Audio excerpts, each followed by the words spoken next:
আজ আমাদের আলোচ্য বিষয় হল অরবিন্দের শিক্ষাচিন্তা। অরবিন্দের শিক্ষাচিন্তা। আজ আমাদের আলোচ্য বিষয় হল অরবিন্দের শিক্ষাচিন্তা। অরবিন্দের শিক্ষা দর্শন তার জীবন দর্শনের অংশ। অরবিন্দের শিক্ষা দর্শন তার জীবন দর্শনের অংশ। তিনি তার জীবন দর্শনে বিশ্ব আত্মার উপলব্ধিকে মানুষের জীবনের পরম উদ্দেশ্য হিসাবে নির্দেশ করেছেন। তিনি তার জীবন দর্শনে বিশ্ব আত্মার উপলব্ধিকে মানুষের জীবনের চরম উদ্দেশ্য হিসাবে নির্দেশ করেছেন, আর এই উদ্দেশ্য সাধনের পন্থা হিসাবে তিনি শিক্ষাকে গ্রহণ করেছেন। শ্রী অরবিন্দের শিক্ষা দর্শন তার জীবন দর্শনের অংশ।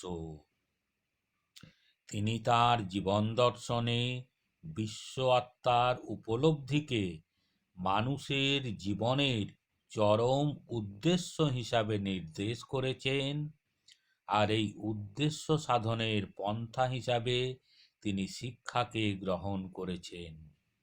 তিনি মনে করতেন বিকাশ সহায়ক যে চেষ্টিত প্রক্রিয়া মানুষের মধ্যে সর্বশক্তিমান বিশ্বচেতনার অস্তিত্বকে উপলব্ধি করতে সহায়তা করে, তাই হলো শিক্ষা। অরবিন্দ মনে করতেন বিকাশ সহায়ক যে চেষ্টিত প্রক্রিয়া মানুষের মধ্যে সর্বশক্তিমান বিশ্বচেতনার অস্তিত্বকে উপলব্ধি করতে সহায়তা করে, তাই হলো শিক্ষা। তাহলে আমরা এখানে কি দেখলাম? শ্রী অরবিন্দর শিক্ষা দর্শন তার জীবন দর্শনেরই অংশ। তিনি তার জীবন দর্শনে বিশ্ব আত্মার উপলব্ধিকে মানুষের জীবনের চরম উদ্দেশ্য হিসাবে নির্দেশ করেছেন, আর এই উদ্দেশ্য সাধনের পন্থা হিসাবে তিনি শিক্ষাকে গ্রহণ করেছেন। তিনি মনে করতেন বিকাশ সহায়ক যে চেষ্টিত প্রক্রিয়া মানুষের মধ্যে সর্বশক্তিমান বিশ্বচেতনার অস্তিত্বকে উপলব্ধি করতে সহায়তা করে, তাই হলো শিক্ষা। বিকাশ সহায়ক যে চেষ্টিত প্রক্রিয়া মানুষের মধ্যে সর্বশক্তিমান বিশ্বচেতনার অস্তিত্বকে উপলব্ধি করতে সহায়তা করে, তাই হলো শিক্ষা। শিক্ষার লক্ষ্য। তিনি তার শিক্ষা দর্শনে অরবিন্দ তার শিক্ষা দর্শনে বিশেষভাবে সমন্বয়ের ওপর গুরুত্ব আরোপ করেছে। অরবিন্দ তার শিক্ষা দর্শনে সমন্বয়ের ওপর গুরুত্ব আরোপ করেছে। অর্থাৎ শিক্ষার মৌলিক লক্ষ্য হল পরস্পর আপাত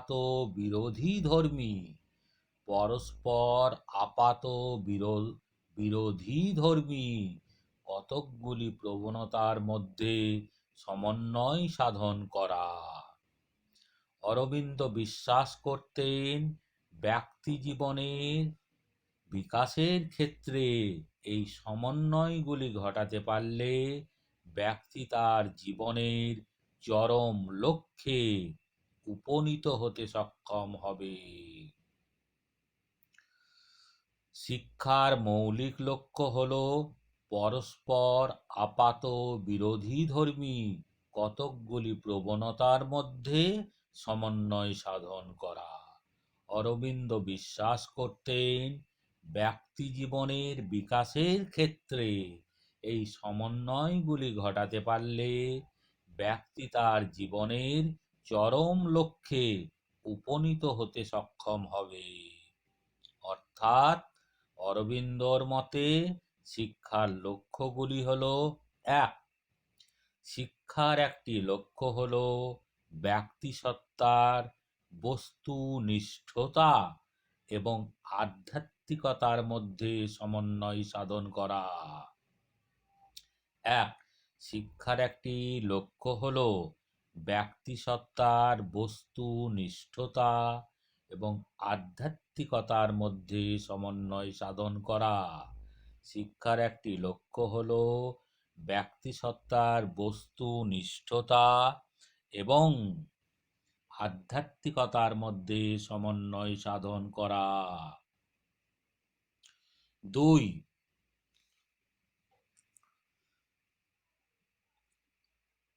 অরবিন্দ তাঁর শিক্ষা দর্শনে ব্যক্তি মানুষকে a separate and yet inseparable member হিসাবে বর্ণনা করেছেন।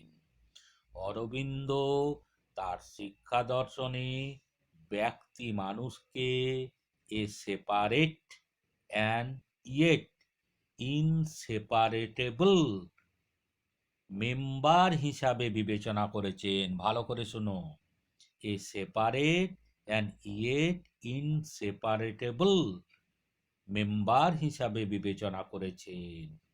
অপর ব্যক্তি কেবলই আমার ভাই নয়, অপর ব্যক্তি কেবলই আমার ভাই নয়, বা সে অন্য কোনো সামাজিক আত্মীয়তার বন্ধনে আমার সঙ্গে আবদ্ধ নয়, বা সে অন্য কোনো সামাজিক আত্মীয়তার বন্ধনে আমার সঙ্গে আবদ্ধ নয়, সে আমারই অন্য প্রকাশ মাত্র, সে আমারই অন্য প্রকাশ মাত্র। অপর ব্যক্তি কেবলই আমার ভাই নয়, বা সে অন্য কোনো সামাজিক আত্মীয়তার বন্ধনে আমার সঙ্গে আবদ্ধ নয়, সে আমারই অন্য প্রকাশ মাত্র। এই বোধই প্রকৃত শিক্ষা, এই বোধই প্রকৃত শিক্ষা। অরবিন্দের শিক্ষার লক্ষ্য হল মানুষের মধ্যে এই বোধ জাগ্রত করা। অরবিন্দের শিক্ষার লক্ষ্য হল মানুষের মনে এই বোধ জাগ্রত করা, মানুষের মনে এই বোধ জাগ্রত করা। সুতরাং তাঁর ধারণা অনুযায়ী ব্যক্তির সঙ্গে সমাজের একাত্মতা স্থাপন করাই শিক্ষার একটি লক্ষ্য। ব্যক্তির সঙ্গে সমাজের একাত্মতা স্থাপন করাই শিক্ষার একটি লক্ষ্য। ব্যক্তির সঙ্গে সমাজের একাত্মতা স্থাপন করাই শিক্ষার একটি লক্ষ্য। 3 নাম্বার,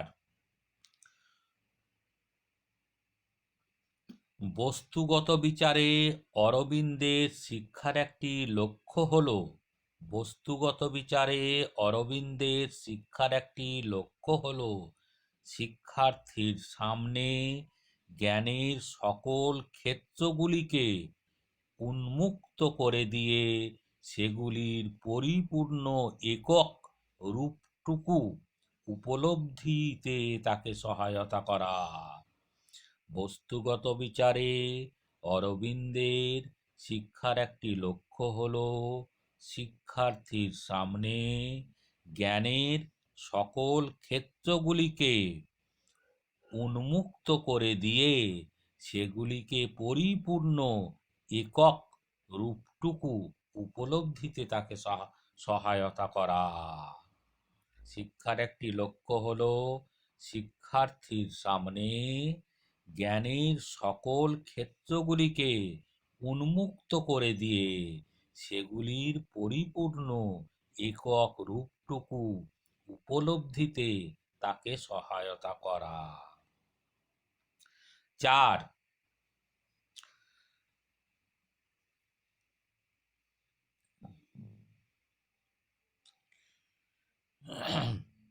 4 নম্বরে, প্রত্যেক মানুষের চেতনা প্রাথমিক পর্যায়ে থাকে বস্তুধর্মী। আচ্ছা, তার আগেও জেনে রাখা দরকার, 4 নম্বর লক্ষ্য হিসাবে আমরা বলতে পারি, প্রকৃত শিক্ষার লক্ষ্য হবে মানুষের চেতনাকে জাগ্রত করা। মানুষের চেতনাকে জাগ্রত করা। মানুষের চেতনাকে জাগ্রত করা অর্থাৎ আধুনিক মানুষ অন্তরের দিক থেকে সম্পূর্ণভাবে খণ্ডিত। আধুনিক মানুষ অন্তরের দিক থেকে সম্পূর্ণভাবে খণ্ডিত। শিক্ষার মাধ্যমে তার চিন্তায়, কাজে ও ইচ্ছায় সমন্বয় সাধন করতে হবে। শিক্ষার মাধ্যমে তার চিন্তায়, কাজে ও ইচ্ছায় সমন্বয় সাধন করতে হবে। তাকেই পরিণত মানুষ হিসাবে বিবেচনা করা হবে।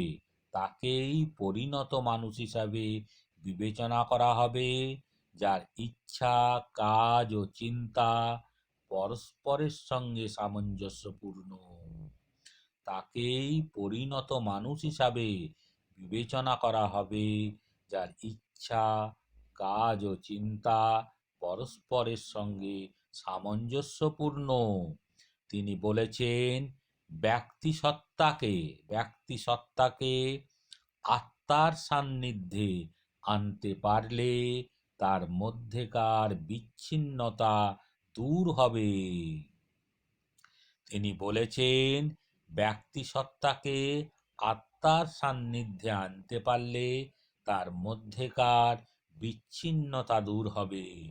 প্রকৃত শিক্ষার লক্ষ্য হবে মানুষের চেতনাকে এই উদ্দেশ্যে জাগ্রত করা। প্রকৃত শিক্ষার লক্ষ্য হবে মানুষের চেতনাকে এই উদ্দেশ্যে জাগ্রত করা।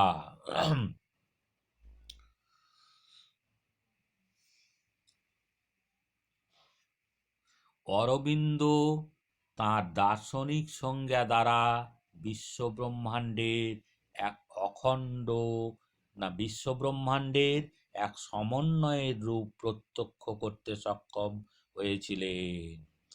শ্রী অরবিন্দ তাঁর দার্শনিক সংজ্ঞা দ্বারা বিশ্বব্রহ্মাণ্ডের এক সমন্বয়ের রূপ প্রত্যক্ষ করতে সক্ষম হয়েছিলেন। তাই তিনি জ্ঞানের ক্ষেত্রে এবং জীবনের ক্ষেত্রে যে সকল আপাত বিরোধী ধারণা ও প্রবণতাগুলি বর্তমান, তাদের মধ্যে সমন্বয় সাধনের কাজকে শিক্ষার প্রধান লক্ষ্য হিসাবে নির্বাচন করেছিলেন। অরবিন্দ তাঁর দার্শনিক সংজ্ঞা দ্বারা বিশ্বব্রহ্মাণ্ডের এক সমন্বয়ের রূপ প্রত্যক্ষ করতে সক্ষম হয়েছিলেন।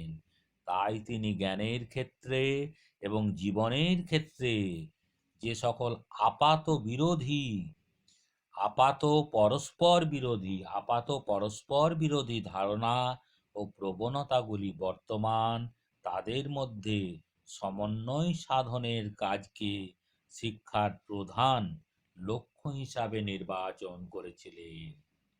আসলে অরবিন্দের জীবন দর্শনের মূল ভিত্তি হল বেদান্ত দর্শন।